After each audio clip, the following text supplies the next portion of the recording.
अस्सलामुअलैकुम नाज़रीन, welcome back to Jahan Pakistan, welcome back to another vlog.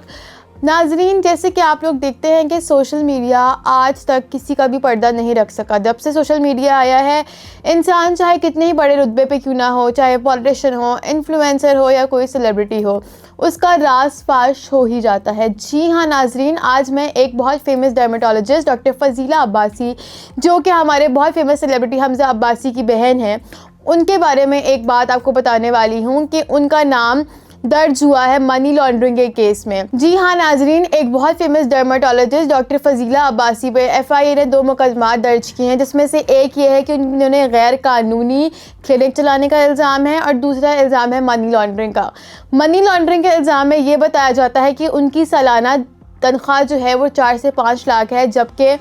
उनके बैंक अकाउंट में 25 अरब की ट्रांजैक्शंस पाई गई हैं और उनके पास कम से कम 20 से ज़्यादा, कहा जा रहा है कि 22 अकाउंट्स हैं कि जब उन पर ये केस दर्ज हुआ या जब उनके ऊपर ये केस पे वर्किंग हो रही थी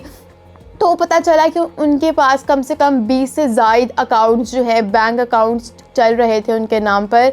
और उनके अकाउंट से ट्रांजैक्शन हो रही थी। बात सिर्फ पाकिस्तान की नहीं बल्कि पाकिस्तान से बाहर दुबई, अमेरिका के ममालिक में भी रकूम ट्रांजैक्शन हो रही थी इनके अकाउंट से। अब बात करते हैं उन लोगों के लिए जिनको अंदाज़ा नहीं है कि मनी लॉन्ड्रिंग है क्या। मनी लॉन्ड्रिंग एक इस्लामिक कंट्री में तो एक बहुत बड़ी चीज़ है, एक बहुत बड़ा गुनाह है कि आप अपने पैसे को लीगल तरीके से इल्लीगल माल को लीगल तरीके से रिप्रेजेंट कर रहे हैं। उसमें आपकी फ़ेक ट्रांजैक्शंस भी आ जाती हैं, उसमें आप अपने ब्लैक मनी को जो है वाइट मनी की तरह पेश भी करते हैं, लीगल मनी की तरह पेश करते हैं। ये ट्रांजैक्शंस जो होती हैं लीगली अप्रूव होती हैं और किसी को अंदाज़ा नहीं होता कि ये एक हराम काम है। अब बात यह है कि कितनी अमाउंट जो है इनके अकाउंट में पाई गई है, जिनके देख के पता चला है कि ये मनी लॉन्ड्रिंग का केस है। जी हाँ, 25 अरब रुपए, 25 अरब रुपए की जितनी इनकी तनख्वाह भी नहीं है और सोचा भी नहीं जा सका, 25 अरब रुपए की अमाउंट जो है इनके अकाउंट से ट्रांसफ़र हुई है और इनके अकाउंट्स में ट्रैवल की गई है, जिससे ये बात डिक्लेयर होती है कि इनका एक मनी लॉन्ड्रिंग में बहुत बड़ा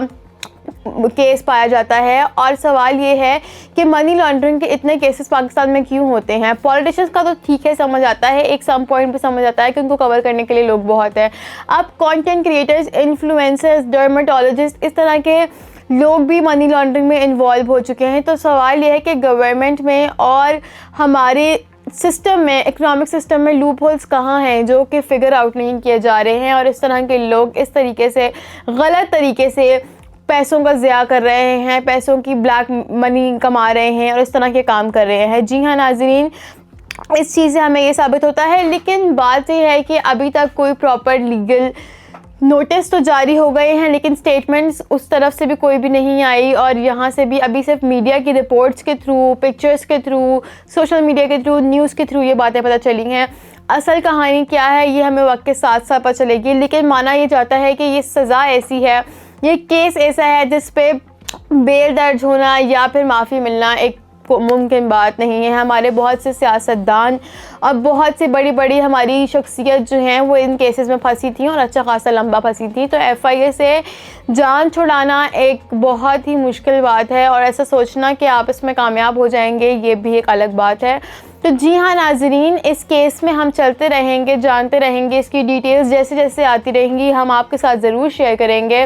और हमें आप कमेंट सेक्शन में अपनी राय बताएं कि आपकी क्या सोच है इस बारे में। क्या ये सारा केस सच है या फिर ये र्यूमर्स हैं। हमारी रिपोर्ट्स के हिसाब से, हमारे एविडेंसेस के हिसाब से हमने आपके सामने रिप्रेजेंट किया है इस चीज़ को और उम्मीद है